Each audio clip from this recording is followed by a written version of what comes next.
All right, thank you very much, Paul. And so there's been so much activity already over the course of the last 24 hours. Did you expect that activity around the NBA? No, usually we'll all talk and no action, and now, we kind of wait for something to happen. But that's impressive, like three trades already, and I'm sure there'll be more as the draft goes on and into free agency, So, yeah, it's impressive, and it just sets the ball rolling. Masai, I think fans want to know how active will you be and how active will the Toronto Raptors be here this evening? We're always very active. We're listening. We're aggressive, but at the same time, we have a team that we feel we're going to allow grow. So anything that we're going to do, we feel has to make sense in terms of building our program. And are we active? The phones are always ringing at this time of the year because other teams too are thinking of their players on our team they like and their ideas out there. So there's a lot of action, and we'll see how we get involved. And if we don't, we'll be happy with our 20th pick, and we'll go home happy with a young player. Masai, when you look at this team, what are some areas that you feel maybe on a night like tonight you could possibly add to this young team? Well, the position that we look at is having that big three. But sometimes you look at this draft. Is there anybody that can come in immediately and help a team like ours? I think it's all going to be development and growth. But in terms of what we need on our team is, I think. Maybe is there a big three out there or shot blocking big?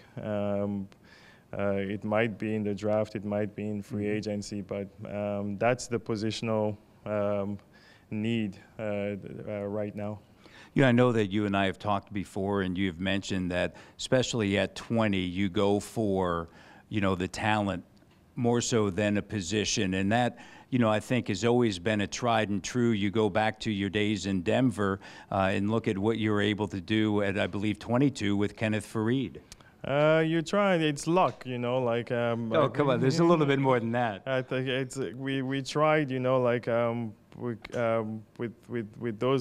with those guys, you feel like other teams have to pass them up, right? And I think that's where the luck comes into play. But you try your best, you do your study, and our guys have done an unbelievable job with Dan and Jeff and Curtis, Patrick, Bobby. All those guys have really scoured the world, basically, trying to bring back all this information, and we'll try and make a good decision out there, whether it's 20, 10, 5. Wherever it is, 37, 59, we have to figure out basketball players that can play in the NBA. That's our job. We have to project. One of the interesting things, and final question for you, certainly being here in Canada, there are so many quality Canadian players in this draft. When you look at that #1 overall pick, do you get a sense yet? Do you hear different things? Do you think the Cavaliers will go the Andrew Wiggins way, or do you think they quite possibly could go Jabari Parker?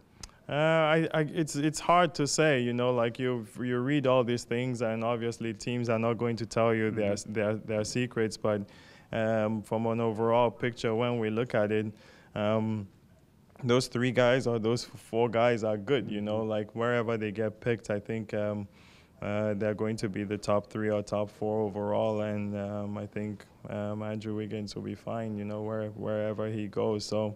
Yeah, I know guys want to be picked 1, but sometimes it's just what that team needs at the time, or if they do a deal and somebody jumps ahead and gets you. So there's a lot of play involved there. All right, well, listen, we certainly wish you all the best this evening, and hopefully for you and the Toronto Raptors, it goes exactly the way that you'd like it to go, Masai. Hopefully. Thank you. Thanks, man. All right. Masai Ujiri, our guest. Let's send it back downstairs to Paul Jones. Jonesy?